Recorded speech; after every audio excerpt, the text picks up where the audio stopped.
Hi, അസ്സലാമു അലൈക്കും. മിന ഫാത്തിമ മിന്നുവിലേക്ക് എല്ലാവർക്കും സ്വാഗതം. ഇന്നിവിടെ ഞാൻ ഉണ്ടാക്കാൻ പോകുന്നത് ഒരു മീൻ തോരനാണ്. അതിന് നെത്തോലി ഇവിടെ കഴുകി വൃത്തിയാക്കി വെച്ചിട്ടുണ്ട്. പിന്നെ ഒരു കപ്പ് തേങ്ങ, ചുമന്നുള്ളി, പച്ചമുളക്, ഇഞ്ചി, വെളുത്തുള്ളി, പിന്നെ പുളിയും കുടംപുളിയും ഉപ്പും മഞ്ഞൾപ്പൊടിയും ഇതെല്ലാം കൂടി മിക്സിയിലിട്ട് നന്നായി ഒന്ന് ചതച്ചെടുത്തിട്ടുണ്ട്. ഒത്തിരി അരഞ്ഞു പോകണ്ട, ഒന്ന് ചതച്ചെടുത്താൽ മതി. ചതച്ചിട്ട് ചട്ടിയിലേക്ക് എടുത്തിട്ടുണ്ട്. ഇനി കഴുകി വച്ചിരിക്കുന്ന മീനും കൂടി അതിലേക്ക് ഇട്ട് കൊടുക്കണം. കഴുകി നല്ല വൃത്തിയാക്കി വച്ചിരിക്കുന്ന നെത്തോലിയാണ്, നമ്മളതിലേക്ക് ഇട്ട് കൊടുക്കുകയാണ്.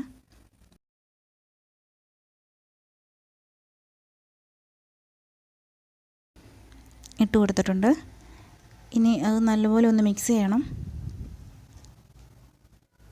ഇത് നമ്മൾ ഉപ്പും എല്ലാം കൂടെ കൂട്ടിയാട്ടോ അരച്ചിരിക്കുന്നത്. ഇതിൻ്റെ എരിവ് വേണ്ടവർക്ക് വേണ്ടതുപോലെ പച്ചമുളക് ഇടാവുന്നതാണ്. ഇതിപ്പം ഞാൻ കുറച്ചേ ഇട്ടിട്ടുള്ളൂ, ഇവിടെ കുറച്ച് എരിവ് മതി. അതുകൊണ്ട് 2 സ്പൂൺ വെള്ളവും കൂടെ ഒഴിച്ച് നമ്മൾ നല്ലതുപോലെ ഇളക്കി. വെന്ത് കഴിയുമ്പോൾ ഇങ്ങനെ ഇളക്കരുത് കേട്ടോ. ഇങ്ങനെ ഇളക്കിയാൽ അത് പൊടിഞ്ഞു പോകാനുള്ള ചാൻസ് ഉണ്ട്.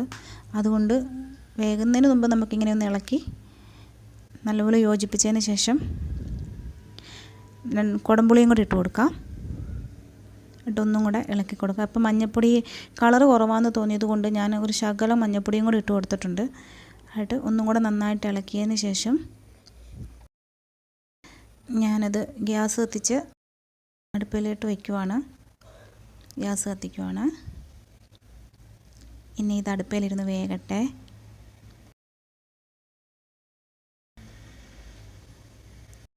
അങ്ങനെ മീൻകറി വെച്ചിട്ടുണ്ട്.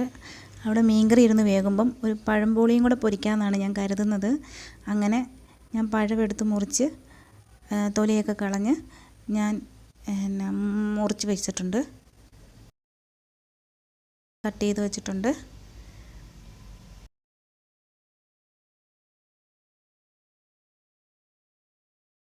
അതിൻ്റെ ഇടയ്ക്ക് ഞാൻ മീൻ തോരൻ വെന്തിട്ടുണ്ടോയെന്നും നോക്കുന്നുണ്ട്. അപ്പം മീൻ തോരൻ നമ്മൾ 2 സ്പൂൺ വെള്ളമേ ഒഴിച്ചിട്ടുള്ളൂ. പക്ഷേ അത് വെന്ത് വന്നപ്പോൾ മീനിൽ നിന്നും കൂടെ ഉള്ള വെള്ളം ഇറങ്ങിയിട്ട് നല്ലപോലെ വെള്ളമായിട്ടുണ്ട്.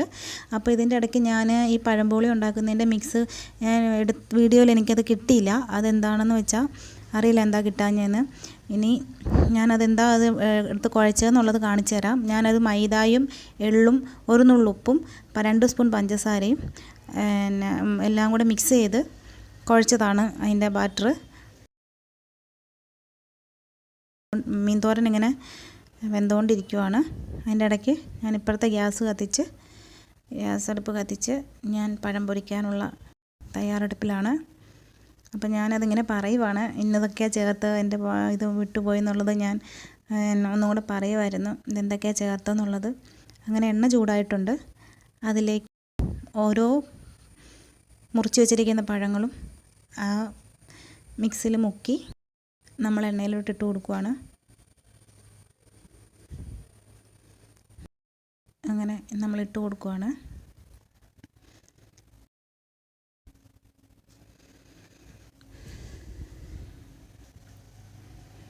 അങ്ങനെ പഴംപോളി ഒരടുപ്പിലും മീൻ തോരൻ മറ്റേ അടുപ്പിലും പാകമായിക്കൊണ്ടിരിക്കുകയാണ്. മീൻ തോരനിലെ കുറച്ച് വെള്ളവും കൂടെ വറ്റാനുണ്ട്. അപ്പം ഞാൻ അതുപോലെ തന്നെ അത് അടച്ചു വെച്ചു.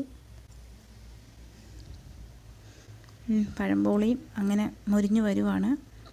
അതിൻ്റെ ഇടയ്ക്കിടയ്ക്ക് ഞാൻ നോക്കുന്നുണ്ട്, കാരണം മീൻ തോരന് ഈ വെള്ളം വറ്റിക്കഴിഞ്ഞാൽ ഇത് പെട്ടെന്ന് ചട്ടിയും കൂടി ആയതുകൊണ്ട് പെട്ടെന്ന് വെള്ളം വലിയും. അപ്പോൾ അത് കരിഞ്ഞു പോകുന്നുണ്ടോ എന്ന് ഞാൻ ശ്രദ്ധിക്കുന്നുണ്ട് ഇടയ്ക്കിടയ്ക്ക്. അതിൻ്റെ കൂടെ പഴംപോളിയും ശ്രദ്ധിക്കുന്നുണ്ട്. പഴംപോളിയുടെ ഒരു സൈഡൊക്കെ നല്ല മൊരിഞ്ഞ് വന്നിട്ടുണ്ട്. നല്ല മുരിഞ്ഞ് വന്നിട്ടുണ്ട്.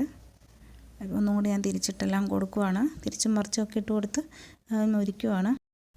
ഇതേ സമയം ഞാൻ നോക്കിയപ്പോൾ അതിൻ്റെ കുറച്ചും കൂടെ വെള്ളം വറ്റാനുണ്ട്. നല്ലപോലെ മീൻ തോരൻ എന്ന് പറഞ്ഞാൽ നല്ല ഡ്രൈ ആയിട്ടിരിക്കുമ്പോഴാണ് അതിൻ്റെ നല്ലൊരു ടേസ്റ്റ് വരുന്നത്.